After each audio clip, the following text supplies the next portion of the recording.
All right, a very good evening, ladies and gentlemen. Welcome to National Library's exhibition lecture series. This is our sixth series held in conjunction with the exhibition On Paper, Singapore Before 1867, which will end on 22nd of March this year. This exhibition explores Singapore early history through documents both textual and visual. And this exhibition aims to examine the documents that shape our understanding of our history. And tonight, we are lucky to be joined by map specialist Mok Ly Yng, who will talk on Thomson's maps of Singapore that are found in the exhibition. So Mok is a map research consultant with more than 20 years of experience in this field. He was in the Singapore Armed Forces Mapping Unit as well as the National Archives of Singapore. He has provided mapping consultancy to several map exhibitions and books, heritage projects, and has given numerous talks in the past 13 years. So, ladies and gentlemen, please welcome Mok Ly Yng.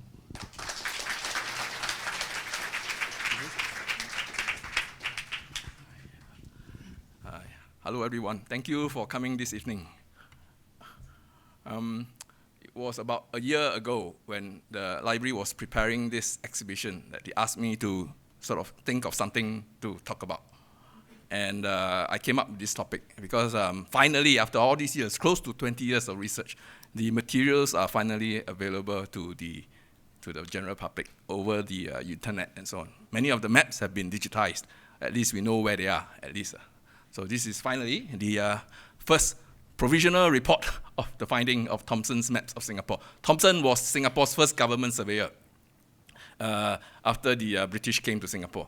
And in many of his accounts, especially on Wikipedia and so on, the focus is more on New Zealand, and his tribute is mostly, his legacy is in the form of public works. But he is a government surveyor. His primary task is to make maps. But there are very few stories of his maps, so I thought to fill in this gap by using tonight's occasion. Just now, did you notice the date? 16th of January 2000. So it was exactly 5 years ago that the geographic exhibition opened, 16th of January 2015. And I just realized that it was also 5 years ago that I last speak here in this room. So during the last 5 years, I was not in this room. I was never in this room. I was running around here and there, but not in this room. So yeah, I pay particular attention to this sort of coincidences. Because in historical research, this kind of coincidence happen quite a lot. And yeah, I just become more sensitive to this. So finally, this is the title slide of the talk.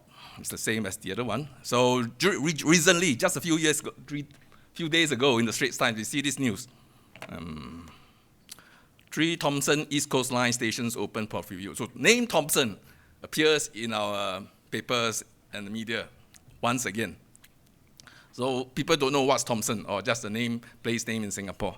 So this Thomson refers to the alignment of Thomson Road. Thomson Road was opened up by this John Turnbull Thomson, the subject of tonight's talk. He actually opened up the route while surveying it. So it's actually bashed through the jungle with parang. And then along the way, he tried to measure the alignment all the way up to the northern side of Singapore. That was the last major route that Singapore had between the British arrival and 1867. The theme of this exhibition ends in 1867. So I have this favorite quotation from him before I start the talk. This is actually from a paper. A lot of books quoted this without telling the context. So the important line is the second line here. As surveyors are made to be killed. Wow. Before I joined mapping unit, you just read about surveyors. You don't know what's happening. Then every quarterly, you need to fill in the form. How many people died? How many people got injured? How many people got sick? Then it got me a little worried. Wow, this trade is not so safe. Then later on, when I left, I do historical research. It turned out that many surveyors actually got into very serious dangers and died during the course of their duties. From small things, even the Royal Engineers wrote a paper. The engineers wrote a paper on what can kill a surveyor. Small little amoebic fever or some kind of thing, or sting from some mosquito in the olden days. Yeah, to tree trunks falling on you, elephant stampeding, and so on. So these are big, major macro and micro and macro dangers that can cause death to a surveyor. So when I see this, I say, wow, this is my favorite quotation. This context is after Thomson came to Singapore, he realized that he preferred a cool kind of environment since he's a surveyor. So he'd rather work in a cool environment than a very, very hot environment, say in Singapore. He likes to say that he's an Indian surveyor, but in fact, he has not been to India. He only worked in Malaya and Singapore, which is the far off end of India, which is the far east of Far East. This is the extract from the journal that he kept during the reconnaissance survey upon reaching New Zealand. In 1858, he read the paper. So this is the quotation that was used in several publications without citing the source. So finally, come to the outline of tonight's talk. So I have the general timeline of his life, and then we have a prelude to Singapore before he came to Singapore and what was happening in Singapore before he started work. And the third point is Thomson's maps, arranged chronologically using time. There's always a challenge in describing maps. You either arrange them thematically, the types of maps, or you arrange them by time. So I decided to use time so you can see how he approached the challenges that he faced. He was appointed surveyor, but in the 6th year of his appointment, there was a change in administration, in that he was made answerable to the Deputy Surveyor General of Bengal. So he has an immediate boss. Formerly, he was the boss. That's it. Suddenly, he has a bigger boss. So things changed. And in 1847, that's the year he was made to report to Deputy Surveyor General, he was also tasked to design and build a Hotspur Lighthouse on Pita Branca. That changed everything. Today, the word is disruption. So his whole career was disrupted because of this appointment. This particular appointment actually cost him his health, and eventually he had to resign from service. So this is the big picture. You'll see in a more detailed timeline. So I decided to use chronology so you can see the happy honeymoon period where he happily did many, many maps, and suddenly there's no map. And the maps are not published by him anymore. Someone took his work and published for him on his behalf, or just crediting him. So very few maps are from his own hands and surveys. So that's what happened during the change. And finally, Thomson's legacy. I talk about some of the things that his work has left behind. Today, we can still see the kind of work that he initiated, and the people inherited the systems, perhaps, and some of the features in our maps. Of course, finally, a little personal story relating to Thomson, with me and Thomson, that is. Okay, this is a long timeline. I tried to put in as many as possible without being too complicated. I put in so many just to show that his life was heavily disrupted. The first slide is very important. He was born in 1821. And 1841, when he was 20 years old, he was appointed the government surveyor for the Strait settlement. And in 1837, he actually came down first to help out his friends' estates in Penang. So the ship probably sailed through the Sunda Strait, south of the Sumatra, between Sumatra and Java, then up the coast and reached Singapore first before going up to Penang. That's how he came by this way, reaching Singapore first before reaching Penang, rather than coming down from the Strait of Malacca. So in 1841, he was appointed the surveyor for Singapore. In Penang, there was an existing surveyor, so his task was only to survey the eastern one, which is Singapore, and occasionally he was taught to be responsible for Malacca too, but that thing did not materialize because of logistics. And in 1847, as I said, he was made to be report to the Deputy Surveyor General of Bengal in Calcutta. That was a new appointment, and this Deputy Surveyor General of Bengal was in charge of revenue survey. Today we call it cadastral survey. So the Surveyor General himself is in charge of everything, all sorts of survey, but the Deputy Surveyor in Bengal was in charge of revenue. So that guy was new, young and new, very enthusiastic. First thing he remembered was, there's this very far east settlement called the Strait settlement. So he immediately wrote to the surveyor there and asked them to report to him personally. So from 1847 to 1853, the year Thomson resigned, Thomson reported to him directly. So that's the change in his administration in terms of the surveying work. Then in 1847, he was also, as I say, appointed to design and build the Hotspur Lighthouse. That pushed him into the arena of public works, engineering and public works. So took up a lot of his time, and especially energy in this kind of climate. So 1851, he finally completed Hospital Lighthouse, and his health was not well already because I think he contracted malaria while working on the island. So he wasn't well enough. But as you can see, in 1852, he was made to officiate as Superintendent of Convicts, Roads, and Public Works. So that was the job for the settlement engineer, but he was on leave. So no one else have that kind of professional qualification. Thomson had attended classes in engineering work. So unfortunately, his resume was known to the bosses, so he was appointed. So he has to work on that for about more than a year, until 53. He finally couldn't take it, so he resigned when the incumbent settlement engineer returned to Singapore. So he went on leave to the UK in 1853 to 54, and for close to 15 months. If you went back for 15 months, more than 15 months, you can't claim your half pay. So he went back for 14 months and 2 weeks, returning in November in time to claim his half pay. But when he returned to Singapore, he was still unwell. So, and he tried to look for another appointment, but he couldn't find any. There weren't any available. So in February, I think, 1855, he resigned his government surveyorship in Singapore and returned to the UK. So 1 year later, February 56, he migrated to New Zealand. He was troubled. He wanted to be a farmer, but he couldn't think of a good place to farm. He wanted to go USA, New Zealand, or I think Canada. USA, he thought, it's no longer under the crown. They are rebels. They have this revolution, right? So he said he wanted to go to USA. So he went to Canada, too cold. Then he decided to go to New Zealand. He's still under the crown, so he went to New Zealand. But his reputation preceded him. Upon reaching there, he wanted to try to find land for farming. The government officials in Otago, South Island, realized that he landed. So they visited him and invited him to, the Chinese say, come out from the mountain. To take up the chief surveyorship of Otago. So he had no choice. He said, okay, new place, new environment. And you know that quotation just now? He wanted to try out in a new environment. So he took up that challenge and became the chief surveyor of Otago. At that time, New Zealand was under the provincial system. Otago was one of the provinces. And in 1874, I think there was a major review of New Zealand as a big colony's surveying system. The Royal Engineer officer sent to report on the thing was very harsh. Nobody, all the provincial chief surveyors was terrible, incompetent, all sorts of bad things.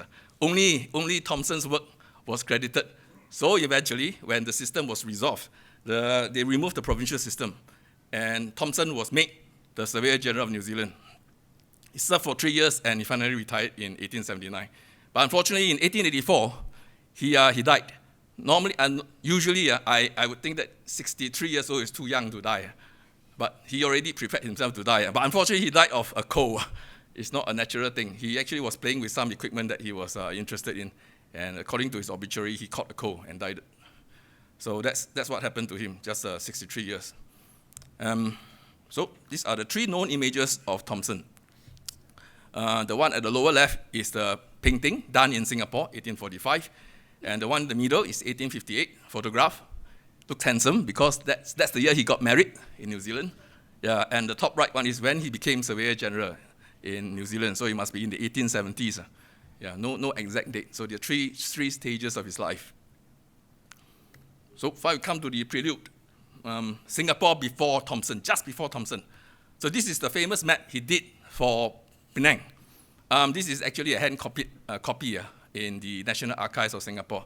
I tried writing the Penang Museum, State Museum, no response. First of all, I don't write Malay, so that's it, the end. No need to write anymore. So I wrote to Dr. John Ho Jones, the great-grandson of Thomson. He said he got a copy from the Penang State Museum, but he couldn't give me a copy. There's no means to produce the thing. Luckily, I found that the archives have got a hand-copied copy. So this is how it looked like, the first map of Penang by Thomson. It was drawn in November 1839. This is the map that established Thomson's reputation, that the East India Company knew of him. And the government finally appointed him to come to Singapore based on this map. This is his claim to fame before Singapore, this very map. Plan of the Prince of Wales Island and the province Wellesley. So next is the state of Singapore's mapping just before Thomson's arrival. This is the most up-to-date map of Singapore town when Thomson came. This is mapped by Coleman, George Coleman, Thomson's predecessor. This is published in 1836 in a book. I put this map here because during the on-paper curation, this map was supposed to be part of the exhibition, but the map is so big, there's no room, no real estate. So unfortunately, this map was taken out, thereby removing one of the surveyors in this whole complete series. We have all the surveyors from 1819 to 1867. Everyone is represented except Coleman. So here I make it up by showing you this map. The only map by Coleman. This is the map. So this is the map that was approved by the East India Company as the authority for the how should I say, the area of Singapore town, the official area covering Singapore town. The other areas are outside, which is the rural area of Singapore. This is the official area of Singapore town. And that's the town area. So the most current map when Thomson came to Singapore of the outline of Singapore Island was this British Admiralty chart, 1840. The first time the British Admiralty printed a chart of Singapore. Prior to that, the charts were published by the East India Company's own hydrographic department. So 1840, I don't know the real reason, but I suppose it's the year the Opium War started, the first Opium War started. So immediately the Admiralty started printing charts of Singapore. This is the first one of the few two first charts of Singapore that was published in 1840. That was the year of the Opium War. And this is the coastal outline of Singapore Island when Thomson came to Singapore. This is actually not his work. This is actually based on James Franklin's survey of 1822. This original copy is upstairs. Please go and take a look. The original, a copy of the original, that is. But this is the best copy of this particular survey by James Franklin. And it was used in this particular chart published by the British Admiralty in 1840. So this is what Thomson knew when he came. The town plan by Coleman and the coastal view of this Singapore Island, coastline of Singapore by Franklin, published by the British Admiralty. So when Thomson came, his original purpose was to do surveying for cadastral purposes, revenue survey in those days, is to make money.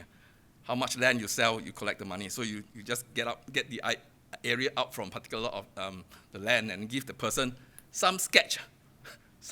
Maybe your land is a rectangular thing. They'll just draw a rectangular block on a piece of paper and give it to you and say, oh, this is your land. Next to you is so-and-so's land. So eventually you don't know whose land is it because you can't fit into the big picture.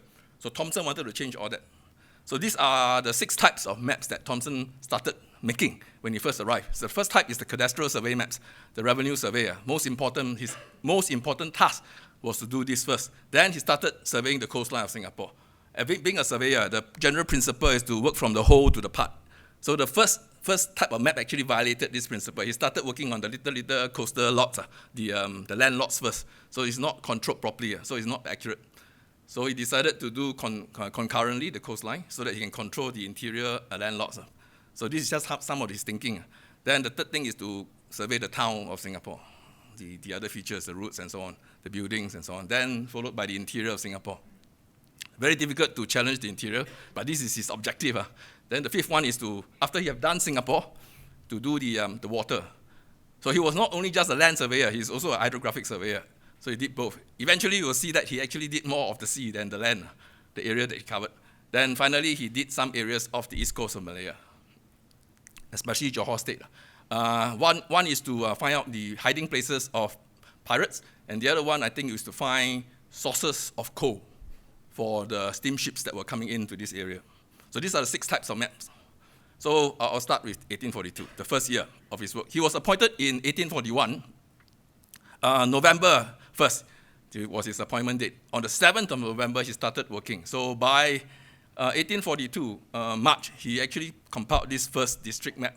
This is a very old district map, a famous district map of Thomson. Finally, the archives have it scanned, so I can show a view of this district map. It's already in a bad condition before World War II. So we are quite lucky that we can still see it today. So it's badly damaged. This is actually, I can't see the thing. It's actually Orchard Road, the big road diagonal there, Orchard. Claymore District is just off the town area, very downtown. This is actually number 1. At the bottom you can see, unfortunately number is gone, but from detective work, this is number 1, the first district. So I put in first district, and then I put in the last district that he produced, district number 11, Amokya district. Amokya district, people say today is Amokyo district, but Amokyo and Amokya, the areas do not really coincide. There are some differences actually. So Amokya is Amokya, Amokyo is Amokyo. Yeah. But he produced 11 district charts, so I used the first and the last, the alpha and omega, first and the last. But he surveyed 13 districts. So there are 2 other districts that he really did not produce the district maps. As I say, he realized it's wrong. He had studied this in school. It's wrong to do all this interior survey before having a outer control. So he said he has to do this outer control before he start doing all this interior landlord survey. You see all the lots inside there. Yeah, but unfortunately he wasn't resourced to do all this work. So it did not take place. So this is the Amokya district, number 11. So this map is from the chart that he produced, but he incorporated all these districts in this map. So the rest of Singapore is empty, but all the districts, the 16 districts he envisioned are on this thing, and where he occupied, about 1/4 of Singapore Island. But anyway, Rochor is just outside the town area. So someone hand-colored this piece. This is the only hand-colored copy. It's actually upstairs. You can go and take a look at the details, the names, and so on. Next, I'll show you all the 13 districts, probable districts. Number 1 to 11 are the known districts that he surveyed.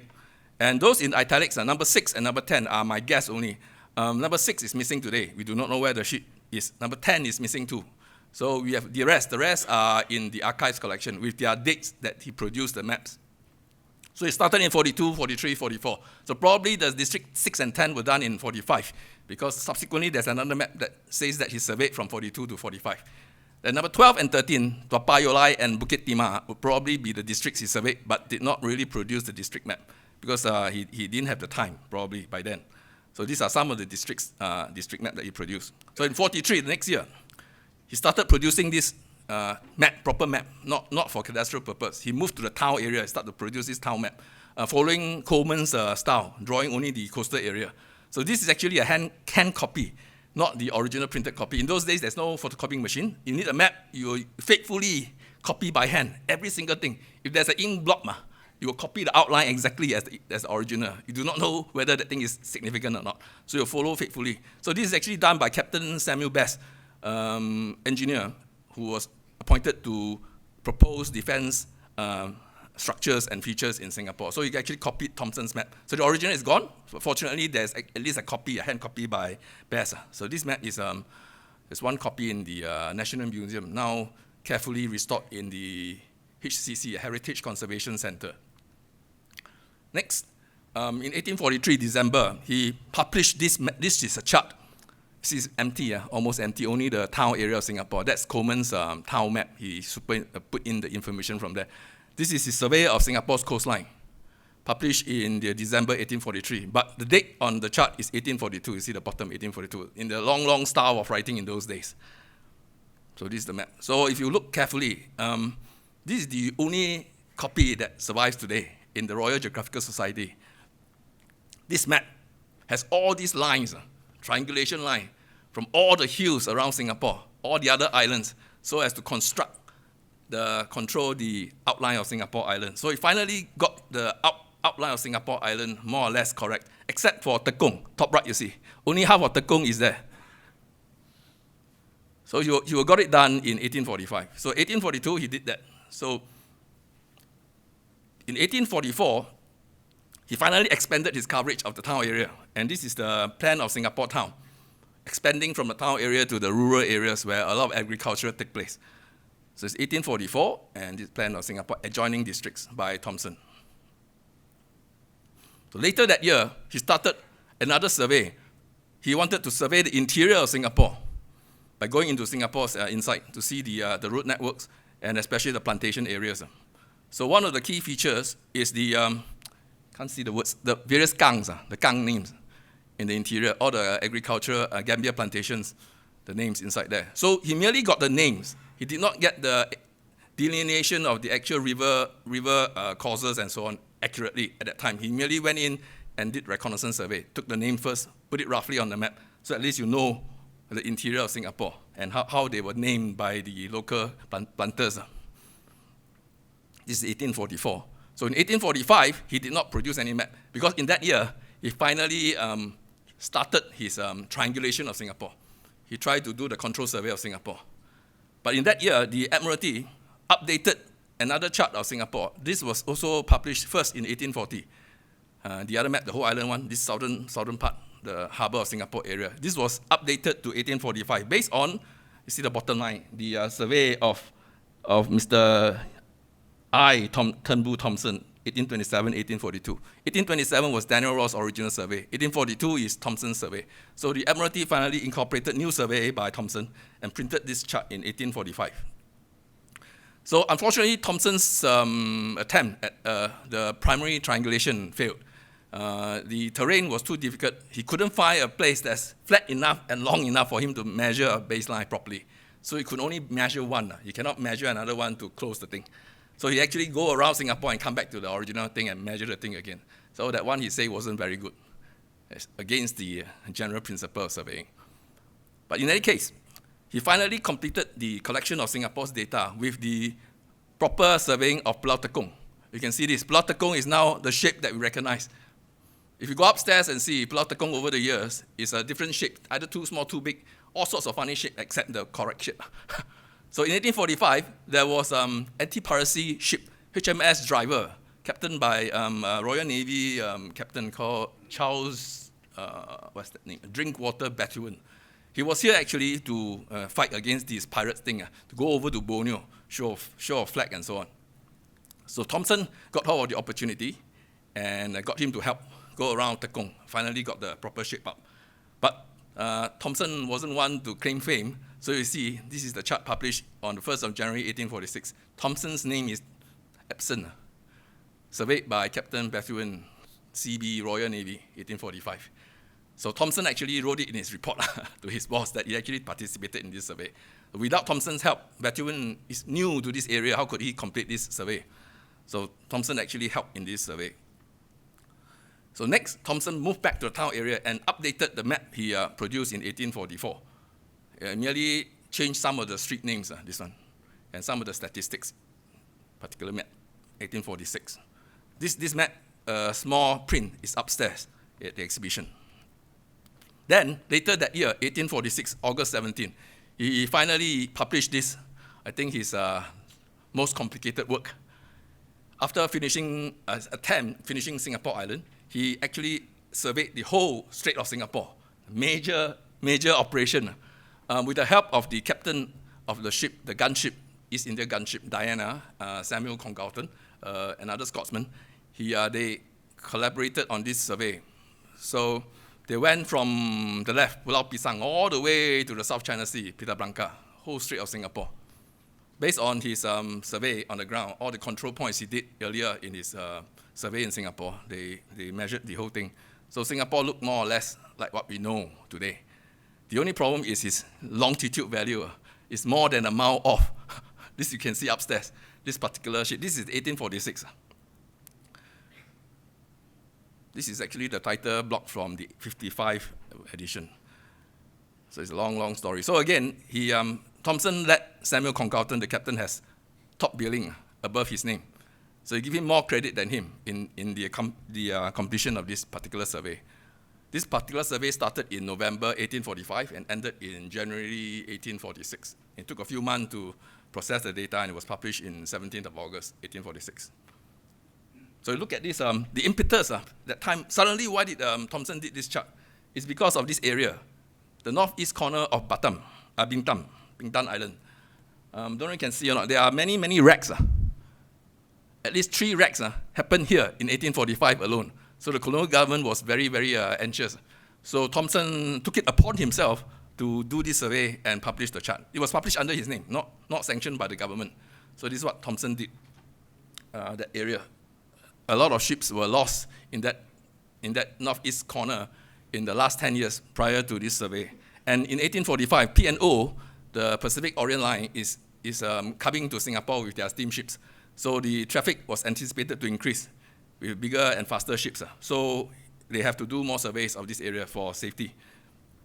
So that was the impetus in this sudden interest in this major project, doing this in a very short time and publishing it, this map. So the next year, 1846, this is the year the disruption came.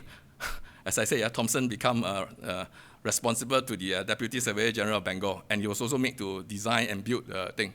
However, in that year, as part of his report to the Deputy Surveyor General, he replicated a map of Rochor District, which is number 2.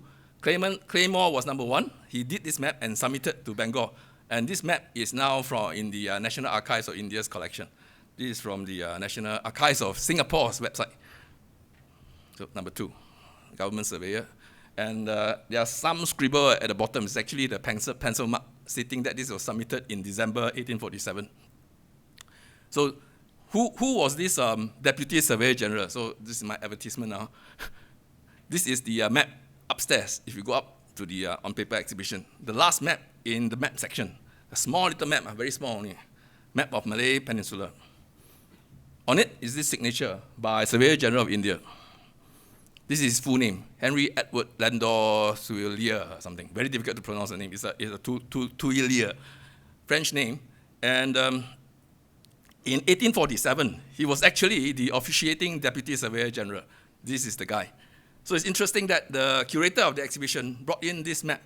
That's actually directly linked to Thomson. It was Thomson's boss, and that map is also in the same room. See the signature as a captain in the bottom and as a lieutenant colonel above as Surveyor General. So three phases of Tuillier's career is in the exhibition. So Thomson's phase as Deputy Surveyor of Bangor, and as Surveyor General in 1861, he became Surveyor General. And in between, in 1854, he was made the head of lithographic department of Survey department in India. And this is actually the 1854, the first postage stamps of India, British India. And it was successfully designed and printed by Tuillier himself. The Indian Mint failed in the attempt, so eventually the task fell onto the survey department, and he completed this task successfully. And this set of stamps, the first set of India stamps, is also in the exhibition upstairs. So it's quite interesting to me. That's why you always see me come here and look. The 3 phases of Tuillier's career is actually exhibited upstairs. The stamp at the top right is the first bicolor, 2-color stamps in British Empire, blue and red. It was a challenge to print lithographically at that time, using real stones, not today's lithographic printing, real stones at that time. So the survey department accomplished this.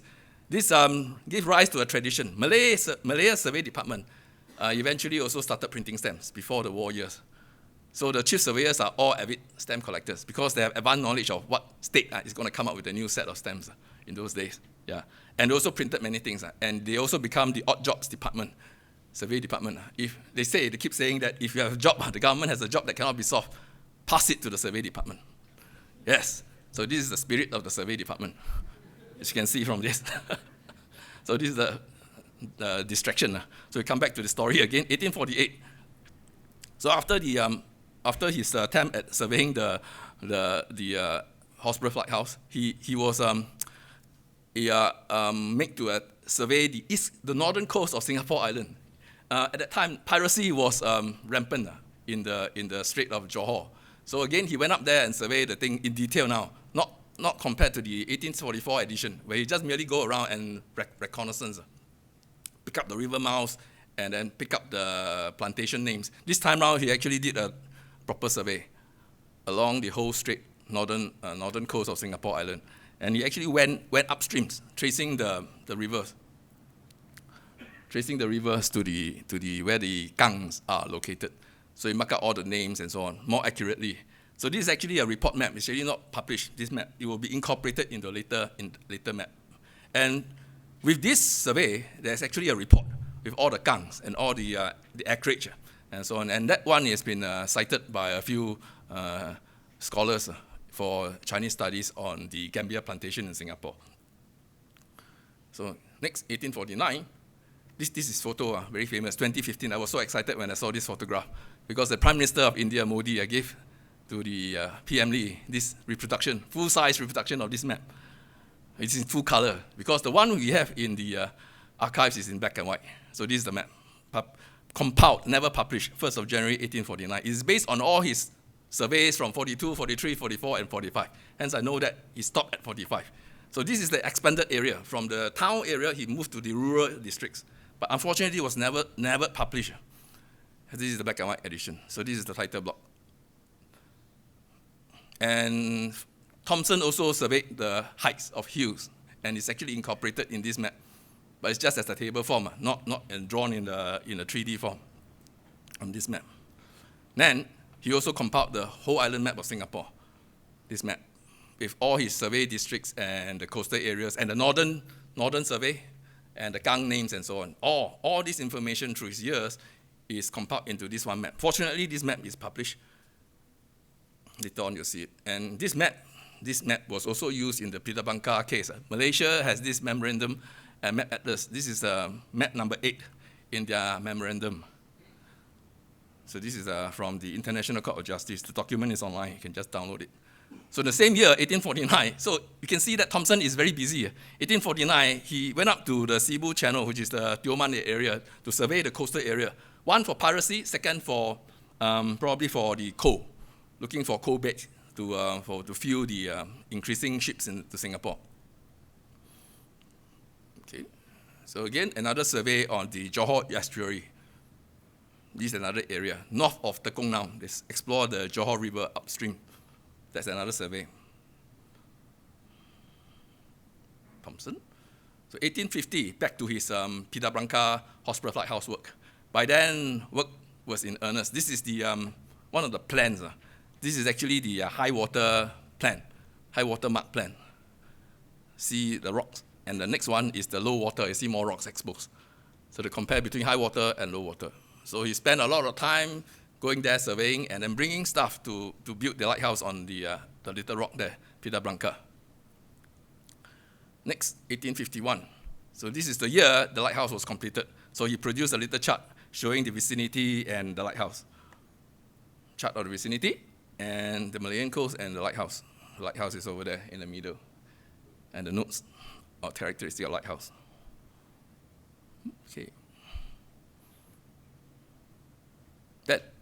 After that one is done, in 1851, his other work, his earlier work, was published by the British Admiralty. This is from 1849. He did the survey. Remember, he did all the survey in 1846, that big survey. So as part of his survey, he actually did a very detailed survey of New Harbour. Now we know as Keppel Harbour. So that information was not published by him. So it was passed to the British Admiralty and published by the British Admiralty Hydrographic Department. It's quite rare. For Thomson, it's quite an achievement because the British Admiralty rarely uses third-party survey. They only rely on their own surveys, Royal Navy officers.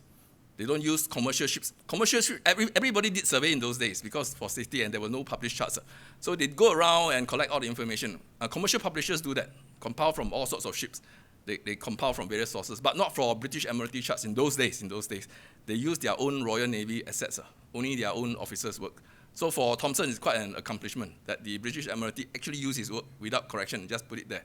And incidentally, Thomson was quite good. Thomson actually used the same engraver as the British Admiralty's engraver, J&C Walker, John and Charles Walker, the same firm, to engrave the thing. So if you look at the charts, it looks similar to the British Admiralty chart because they were engraved by the same company. Yeah, so his work is actually done professionally, very well done. Thomas, you can go upstairs and take a look, that very nice chart over there. So this is actually the Admiralty chart of New Harbour. And at that time, the hydrographer of the Admiralty was Francis Beaufort. He's famous for establishing that Beaufort scale, the scale force, the wind force. Force 1, 2, 3, 4, that kind of thing, how high height wave and so on. So Beaufort is the guy that established that scale. So he was very particular about this quality of surveys. So it's actually accolade to Thomson that his work was accepted wholesale, actually, by the Admiralty under his charge. So it's 1849, Thomson did this survey and was published by Admiralty. So in the same year, he did another one. This is the famous East Coast survey. He wrote extensively about this whole operation, all the way up the big Tioman, all the way down to Singapore coast. That one, all the way, and it was also published in 1851 by the Admiralty, Eastern Coast. Then we come to 1852. 1852, he was made to officiate as the Superintendent of Public Works. So he really had no time to do new survey. So this is actually a compilation map from his 1849. Remember the one that I talked about, the Malaysian used it in the ICJ report, that map, 1849 map. He added the this is 1852 published. He added the areas of the Singapore island and so on. And the other one is the height from the town map into this whole island map. And then on top is actually the statement printed across the middle of Singapore Island. The whole of the interior is occupied by pepper and gambia plantations, intermixed with primordial forests. So he also tried to incorporate his survey in the interior of Singapore, but that was too complicated. So he merely just put this sentence across the center of Singapore Island. So the accomplishment is actually that upstairs, you'll see a map filled with land lots of all the plantation lots published in 1868. So in his time, Thomson wasn't able to actually mark out every single lot. So in 1868, finally, this was accomplished by his successor, Daniel Quinton. So that map, the only one I know survived in the world, is upstairs on exhibit. Yeah. So this is Thomson started it, then his successor completed it. So now we come to 1853. This is the year Thomson left Singapore, really for good. And this is the gift that the public subscribed and gave it to him. It was made in the UK and given to him. Yeah, so this is a newspaper, Straits Times report. They have a meeting at the newsroom, and they got together and they resolved that they should give him this suitable piece of gift. So this is actually from the book. So he left Singapore finally on the 1st of September, 1853, and to return in November 1854. And that's it. Just now I mentioned that he resigned subsequently. So 1854, while he was in the UK, he brought to the UK this very, very important map, the information. This is actually the town plan map of Singapore with all the lots in the town area of Singapore. So this is actually a little anachronistic in terms of the timing. But in terms of information, now we look back, this is very important. This is all the land lots in Singapore town. But he brought the information back to the UK to be published in 1854. This is the only copy that I know that exists. This is reprinted by the Survey Department in 1922. The original is now lost. So this is the surviving copy of a reprint from 1922. The Survey Department reprinted it. So it's the one. You see the date, surveyed in 1842 by government surveyor, and was published in March 1854, while Thomson was on leave in the UK. Finally, the last year of Thomson's life in Singapore. So this is the first thing he did.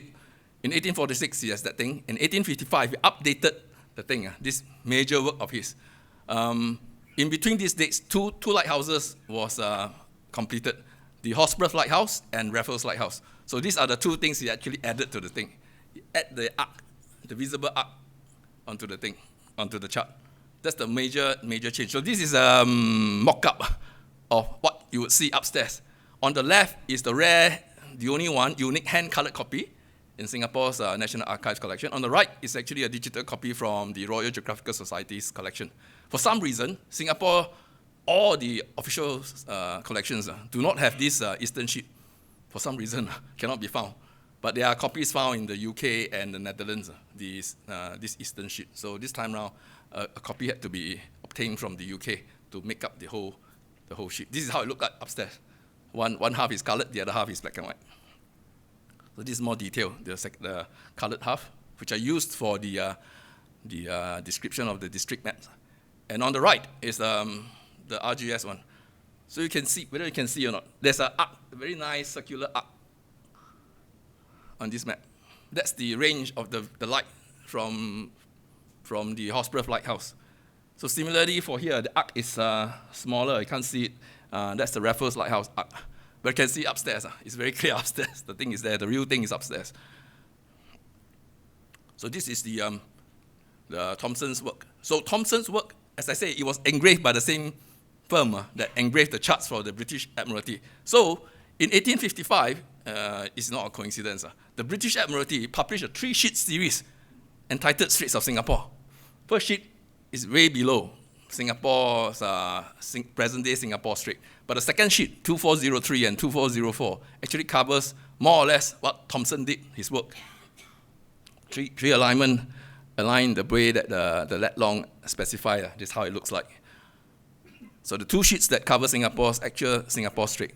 So it's not exactly like Thomson's, but you can see more or less where Thomson's work is used in these 2 shots by the British Admiralty. Again, it's almost wholesale and looks almost the same, except for some of the specifications under the British Admiralty.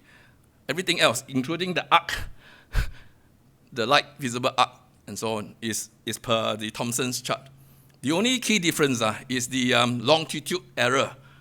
The one you can see upstairs has more than a miles error. Singapore's this tip, Changi Point, is 104 degrees. But upstairs, you will see that the line is almost at Somapa, Bedok, the line, the 104 line. So the error is huge. Thomson knew about it. He reported of it. He said that he had no choice but to rely on previous surveys because he has no means to do a proper longitude survey. So he used the predecessor survey value and plot it.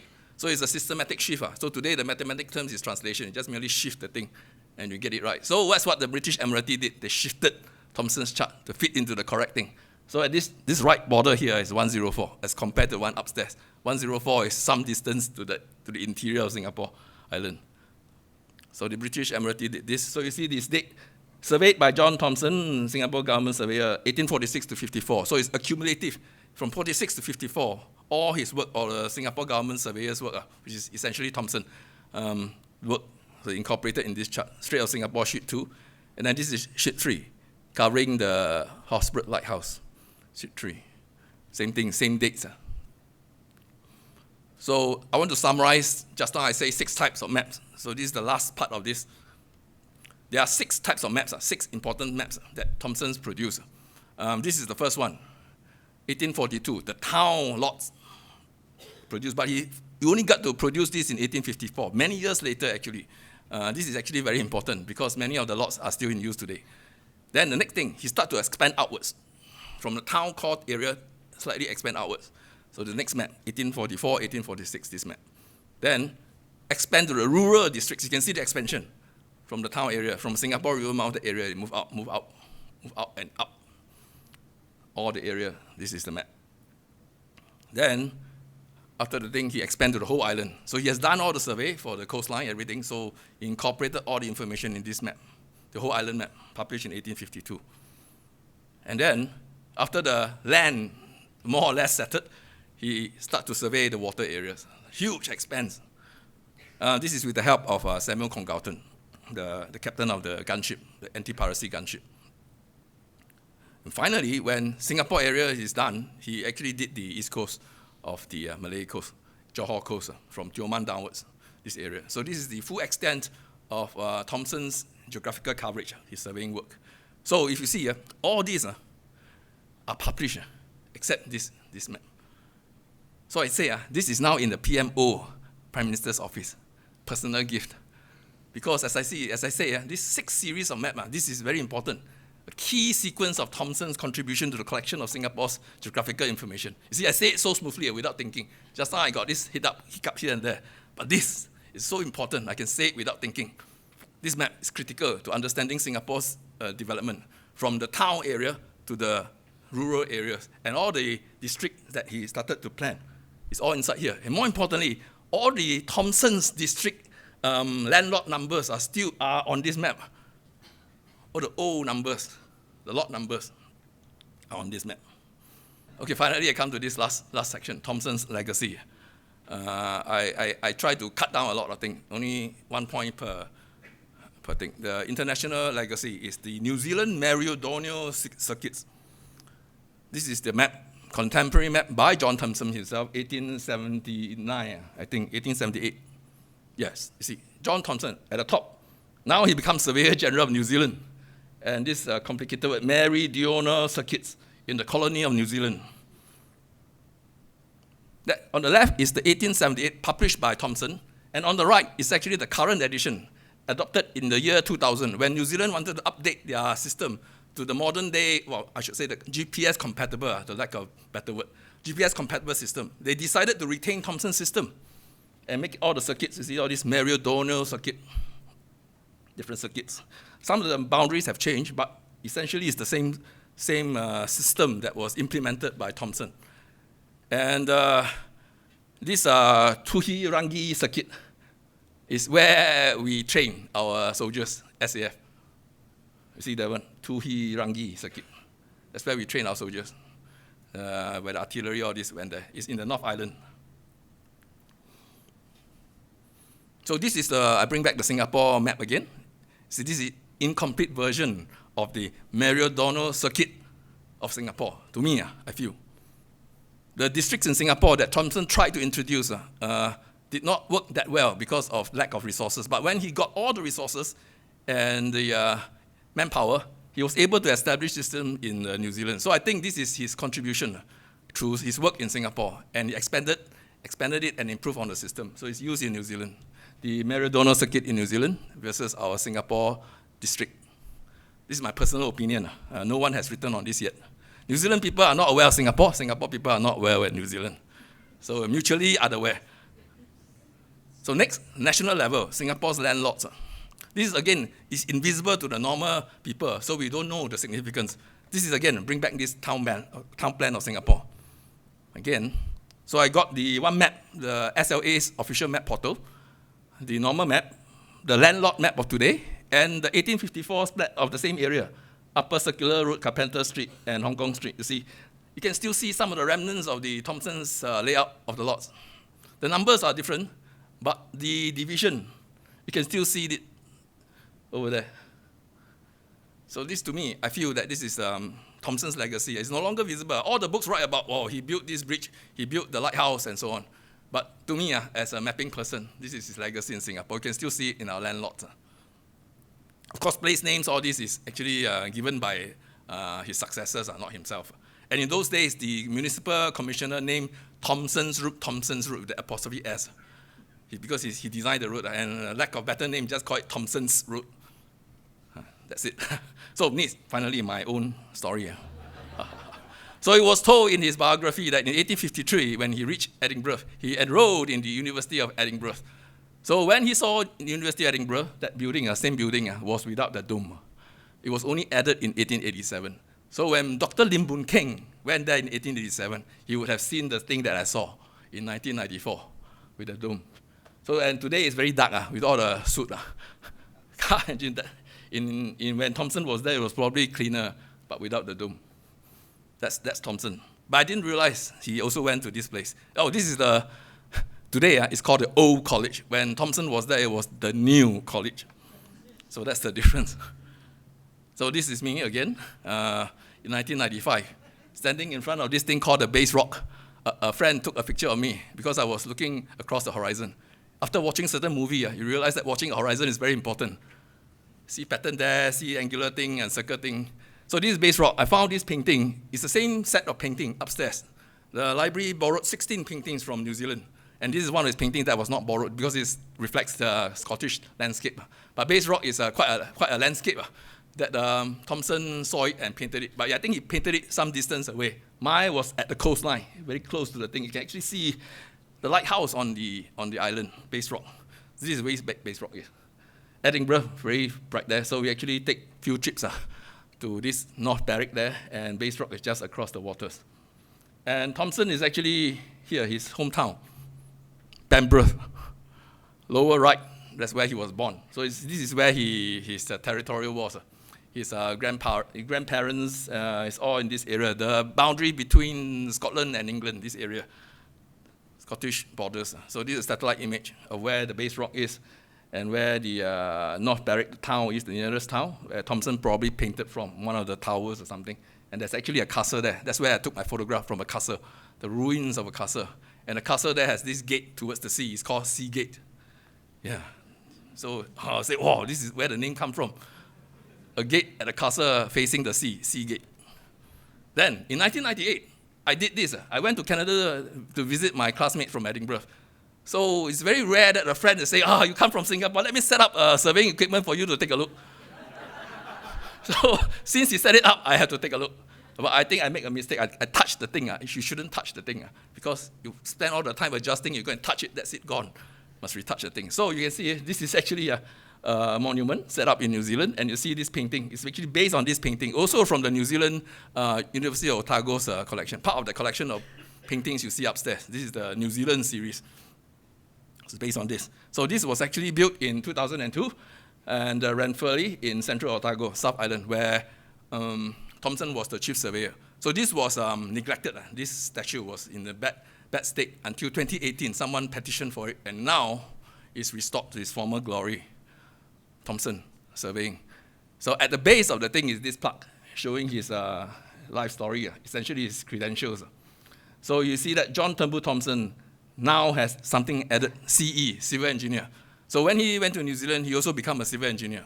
So here in Singapore, it was merely just a surveyor. Since he did so much engineering work, right? So I think it's worthy that he got his title CE in New Zealand. So Singapore did not give him anything because British India, they are not very good bosses, as reflected in his book. Not I say one, he say one. I'm quoting from his book. Yeah, so this is the story. I think Thomson did all these things. So I want to point your attention to this FRGS. The next thing I want to bring up, that's the most vain thing I did. This is fallen to this vanity. Here, after returning to Singapore, I read his book. So I saw after his name got this FRGS. So I went around researching what's FRGS, and I realized that I could apply for it. So in 2003, I finally got a sponsor. Someone wrote in, and I got elected a fellow of the Royal Geographical Society of London, 2003. 155 years after John Turnbull Thomson. So he was made a fellow in 1848, I've checked.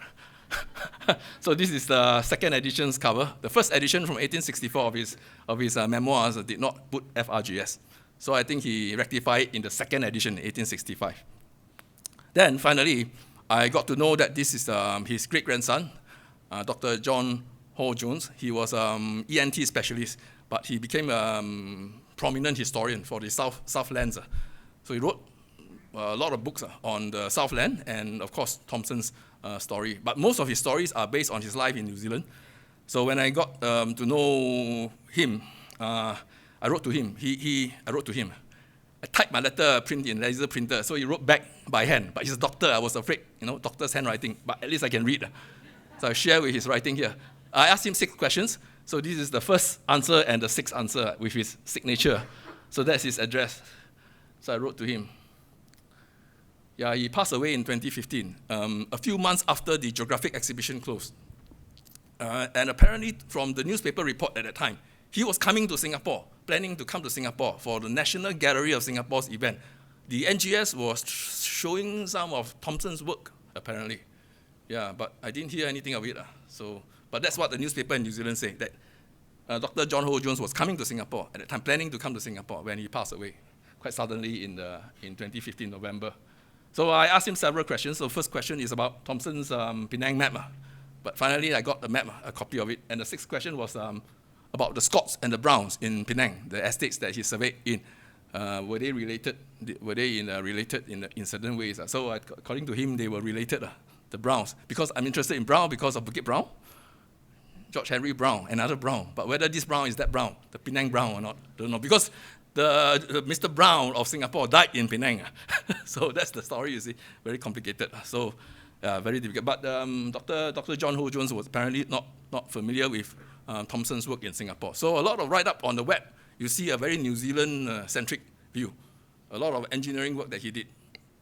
Many. Of course, his surveying work too. So this is the end. Thank you for your talk. I referred to the 2 Singapore town maps, the 1844 and 1846.